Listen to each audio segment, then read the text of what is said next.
Bonjour à tous, aujourd'hui nous allons aborder les conduites à risque chez les ados. Et en termes de conclusion, mes préconisations risquent d'être banales et c'est ça le problème, c'est que les conseils sont banalisés et n'ont plus de sens et plus de portée. Alors je vais décliner ça en deux parties. Une première partie où je vais partager avec vous 4-5 anecdotes. Et puis en deuxième partie, je vais aborder les réseaux sociaux et vous verrez bien le lien par rapport à ça. Alors ce que je vous propose à travers toutes ces anecdotes, c'est que vous trouviez le dénominateur commun entre toutes ces anecdotes et ensuite moi je vais décliner un peu l'axe sur lequel je compte présenter mon hypothèse de travail.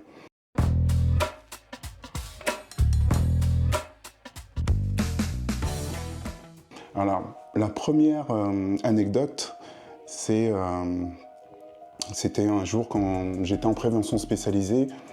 On commençait nos journées vers 14-15 heures. Alors c'était drôle parce que les partenaires, certains disaient on était des branleurs, jusqu'au moment qu'ils comprennent notre utilité, mais c'était rigolo parce qu'on nous associe souvent aux éducateurs de rue qui fument des cigarettes, boivent le café, qui sont dans les halls et qui font rien.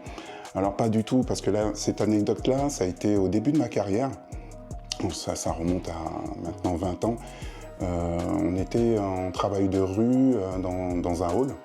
On intervient généralement en binôme.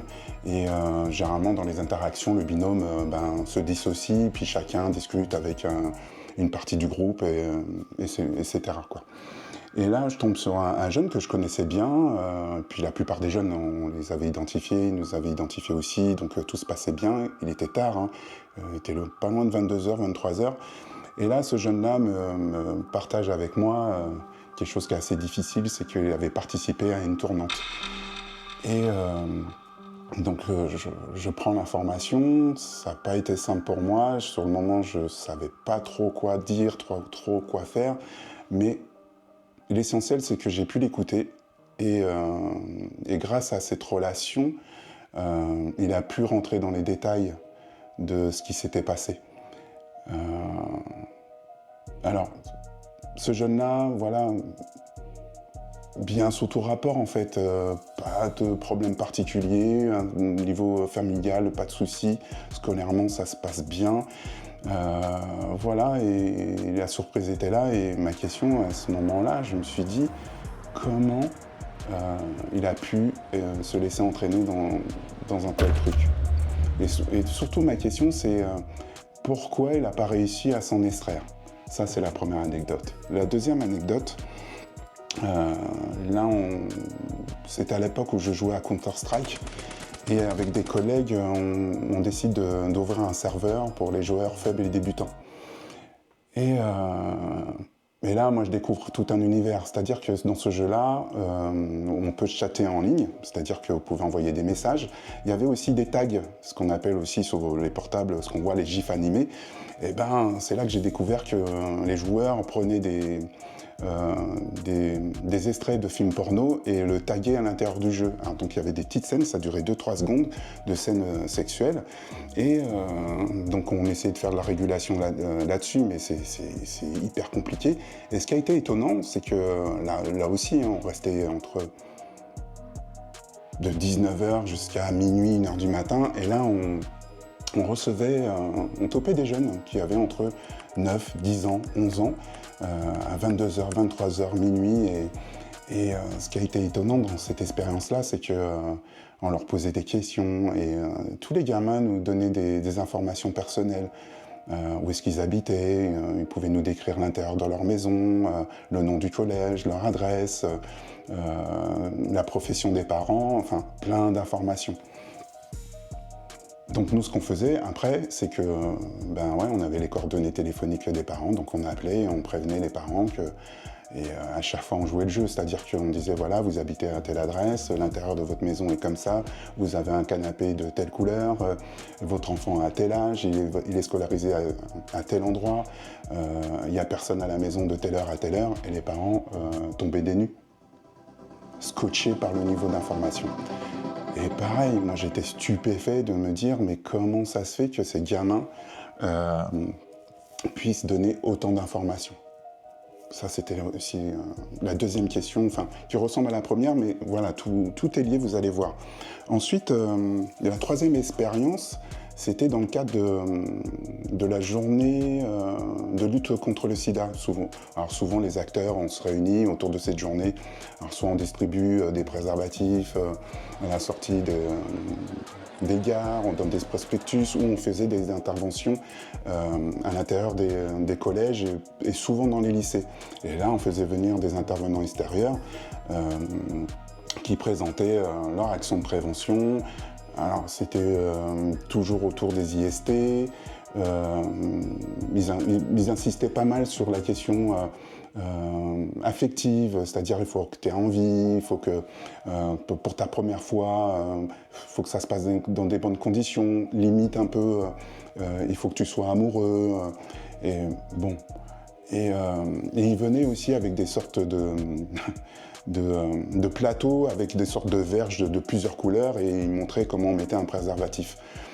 Et là, déjà, première interrogation, je me suis dit, déjà ça m'a interpellé, cette façon d'intervenir, et puis ne serait-ce que sur la mise de 2 capotes, c'est là que je me suis dit, en fait, les intervenants, ça se demandait s'ils ont déjà mis un préservatif, quoi. Alors c'est souvent des intervenantes féminines qui menaient ce type d'intervention. Et en off, moi je prenais les garçons, les filles, ceux qui voulaient bien en discuter, et j'expliquais que la capote, ça se met en 2 fois. Parce qu'il y avait des questions autour de comment ça se passe, comment ça se fait qu'on puisse perdre une capote pendant une relation et tout ça. Et les explications n'étaient pas vraiment... moi je disais que c'était pas assez réel, quoi, c'était pas assez... ça représentait pas la réalité. Et donc quand j'expliquais ça, surtout aux mecs, que ce soit en travail de rue ou pendant ce genre d'intervention, je décrivais un peu, une capote, ça se met en 2 fois. Effectivement, quand vous mettez une capote, vous la dépliez, et puis souvent, au niveau de la verge, il y a la peau qui se replie, et en fait, il faut remonter cette peau, la retendre et redescendre la capote. Donc une capote, ça se met en 2 fois. Alors déjà, ce type d'information n'était pas là, et c'est là que je me suis rendu compte que nous, les travailleurs sociaux, acteurs de terrain, on est beaucoup plus en phase avec la réalité, en fait, avec des choses, on est beaucoup plus dans des échanges plus crus.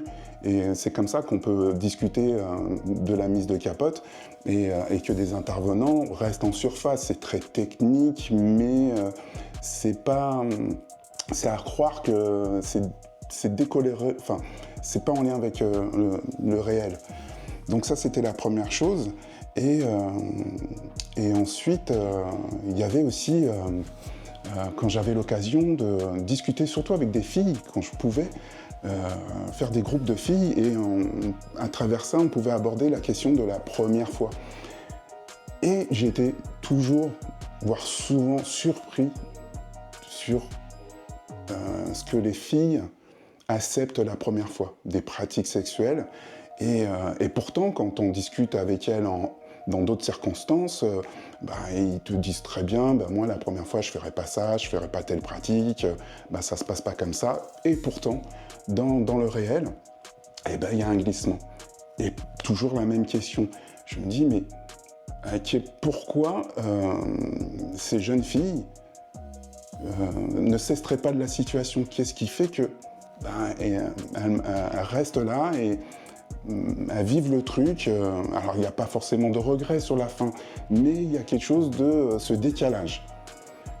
La 5e anecdote sort un peu du cadre, mais j'espère que vous allez faire le lien. Souvent, dans ma période de prévention spécialisée, c'est m'est arrivé plusieurs fois de rencontrer des groupes de jeunes et premier permis et tout ça, et puis accident de la route. Alors, des fois, ça se passe plus ou moins bien, il n'y a pas d'incident, des fois c'est un peu plus gore, il y a de l'handicap qui surgit, et puis après, le plus triste, c'est quand il y a des décès. Et ça m'a toujours interpellé, parce que le profil de ces jeunes-là, pareil, ça va, ça vivait cette jeunesse sur le quartier, ça foutait pas trop le bordel, famille ça va, scolarité ça va, et pourtant j'ai constaté, j'ai été témoin de ça plusieurs fois, Et je me suis dit, mais... Et pareil, on faisait de la prévention routière aussi sur cette question-là. Et pareil, je me dis, mais qu'est-ce qui s'est passé, quoi? Qu'est-ce qui s'est passé? Il y a une autre anecdote que je voulais partager avec vous, c'est un jour, je vais pour intervenir autour de la prévention, autour de la sexualité dans un collège. Et là, je discute avec la directrice et je lui dis, moi, je voudrais bien intervenir auprès des sixièmes. Parce qu'à chaque fois, on nous dit, non, vous allez faire les classes quatrième, tout ça, 5. Et moi, j'interroge, je dis, non, j'ai envie d'aller à la rencontre des sixièmes. Alors, il y a eu beaucoup de réticences et donc ils ont posé un cadre en disant, bon ben, voilà, vous allez faire l'intervention en présence du professeur et en présence aussi du principal parce qu'il était inquiet. Je commence mon intervention et je commence par des questions ouvertes sur ma sexualité et tout ça. Ils sont en sixième, donc entre 11 et 12 ans. Et c'était à l'époque de MSN. Et là, il y a des garçons, il y a des filles qui commencent à lever la main. Ils sont à l'école. Et ils me disent, ben voilà, je suis en contact avec des messieurs sur MSN. Est-ce que c'est normal? Ils me posent des questions. Des fois, c'est un peu tendancieux. Je suis d'accord. Après, il y a des garçons qui interviennent, qui me disent moi aussi, je discute avec des personnes. Et puis, ils me disent voilà, ils ne le disent pas comme ça, mais je comprends qu'ils ont des modifications dans le corps. Et ils me demandent est-ce que c'est normal? Là, je comprends qu'ils parlaient de l'érection. Et bon, je fais le taf. Je donne des préconisations. Il y a tout un travail éducatif ensuite qui s'enchaîne là-dessus, sensibilisation au niveau des parents et tout ça. Et pareil, même question qui me revient à ce moment-là, je me suis dit, ces enfants-là, alors bien sûr sont vulnérables sur le plan psychique, mais j'ai quand même eu cette question de me dire pourquoi ces enfants sont restés en communication avec ces personnes. Alors, moi je comprends que c'était des adultes ou des jeunes adultes, hein, c'est très limite, hein. Mais quand même je me dis, mais qu'est-ce qui a fait que ils restent, malgré le malaise, malgré l'interrogation du moment, les enfants restent en communication. Donc le dénominateur commun dans tout ça, moi, ce que j'ai relevé, c'est que c'est l'influence de l'excitation. Et c'est un domaine, quand on fait de la prévention, on n'en parle pas. Enfin, c'est survolé, on parle un peu d'excitation, mais on ne se dit pas que c'est un thème central, en fait. Et que l'influence de l'excitation, c'est de se dire que quand on est sous l'excitation, selon le niveau et le degré d'excitation, on n'est plus la même personne. C'est-à-dire on se découvre quelque chose de nous qui est différent. On découvre quelque chose où c'est pas de la perte de contrôle, ça fait le lien avec la passion en fait. C'est qu'on est différent, on a une énergie différente et c'est ça le cœur de tout ça.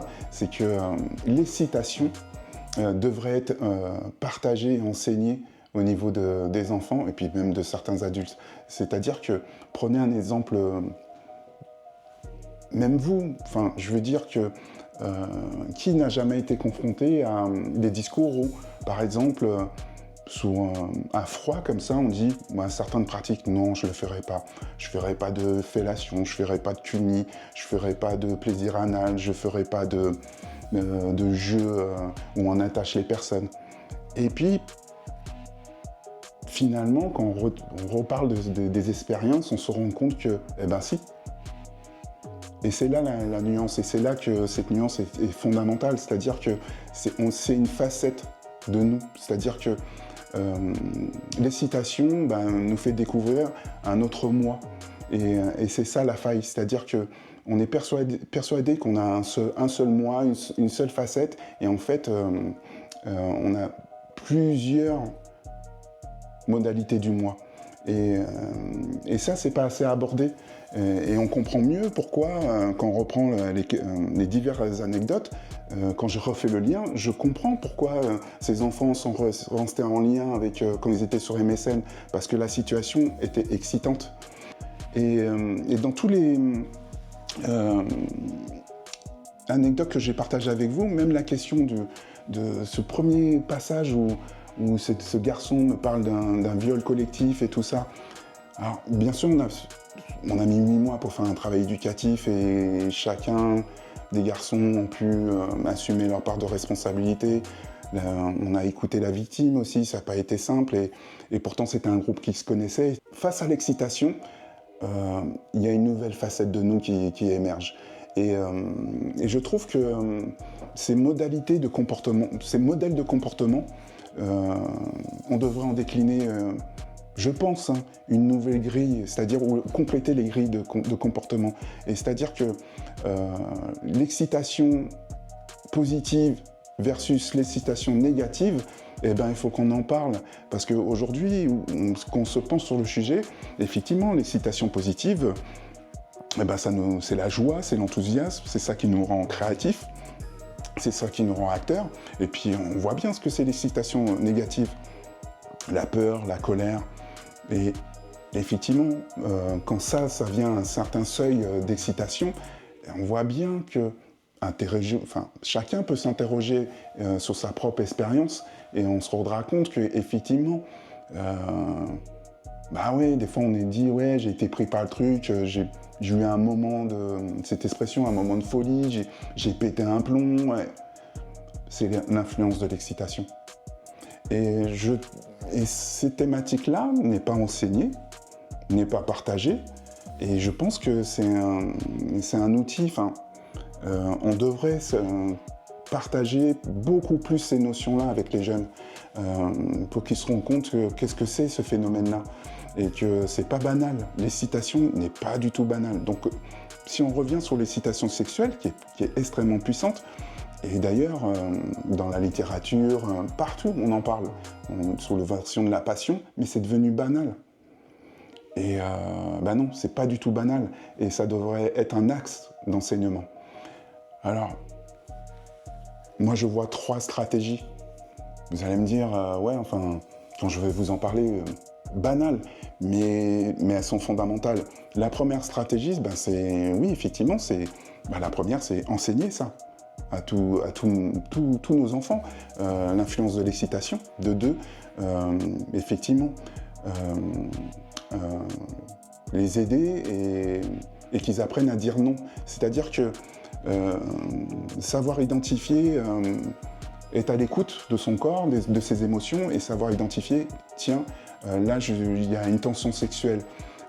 Tiens, pour prendre la question des accidents de la route, et ben, souvent, quand les jeunes nous décrivent un peu, c'est qu'il y avait de l'euphorie, ça rigolait dans la voiture, ça faisait des blagues. Un autre me disait, ben, j'avais ma nana à côté de moi, je voyais son genou, euphorie, excitation et tout ça. Et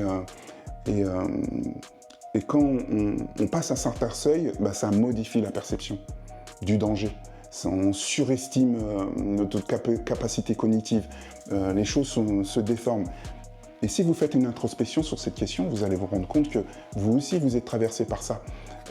Combien, par exemple, s'embrouillent avec sa nana et prennent la voiture et sont capables de péter un plomb ou d'insulter quelqu'un sur la route et même ils sont prêts à en découdre, c'est-à-dire à sortir de la voiture et à faire des choses qui vont les emmener dans des situations ingérables. Moi, j'ai vu des gars sur l'autoroute s'engueuler dans la voiture, ça se voyait bien, et puis il fait une queue de poisson, la personne réagit, et le gars, en fait, il arrête la voiture sur l'autoroute, quoi. Et il sort. Voilà. Donc, l'influence de l'excitation, bah oui, première stratégie, fondamentale, c'est de discuter avec les enfants, les ados, et dire... repérer les zones de tension, c'est-à-dire quand tu sens qu'il y a une tension sexuelle, prépare-toi à t'extraire de la situation ou à dire non. Quand tu vois que, par exemple, des engins comme la voiture Après, c'est à charge à nous de repérer tous les contextes de danger et de partager ça avec nos enfants. C'est-à-dire que quand tu vas monter dans une voiture avec des potes, peut-être c'est intéressant, avant de monter, que vous en parliez de... voilà, les gars, si on est trop excité, on arrête la voiture, ou sinon on baisse le son. En tout cas, il faut aider les jeunes à trouver des stratégies et surtout à identifier les zones de tension. Et ça, c'est pas fait en fait. La deuxième stratégie, c'est apprendre à nos enfants à dire si tu dis oui, prépare les conséquences.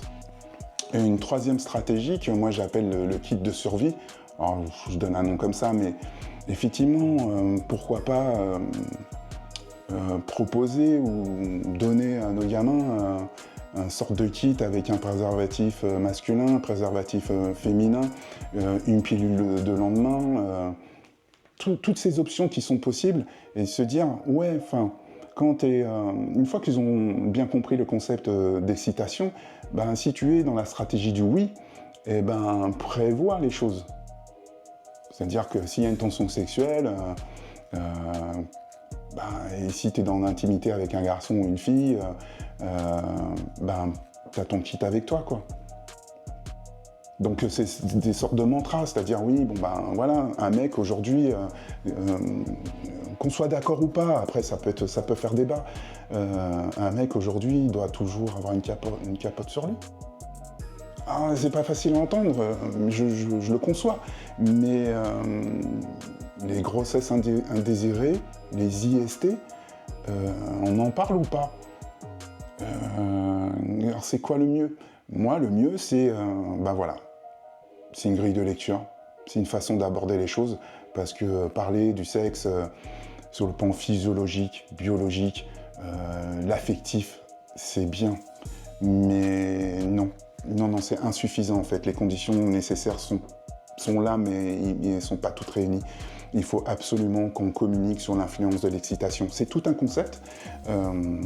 Si vous voulez, je pourrais faire un contenu additionnel pour développer un peu plus ce que c'est l'excitation positive versus l'excitation négative, si ça vous intéresse. Mais voilà. La deuxième partie de ce podcast était, je voulais aborder la question des réseaux sociaux, parce qu'il faut vraiment qu'on prenne conscience aujourd'hui que les réseaux sociaux, ça a été notre premier contact avec l'intelligence artificielle.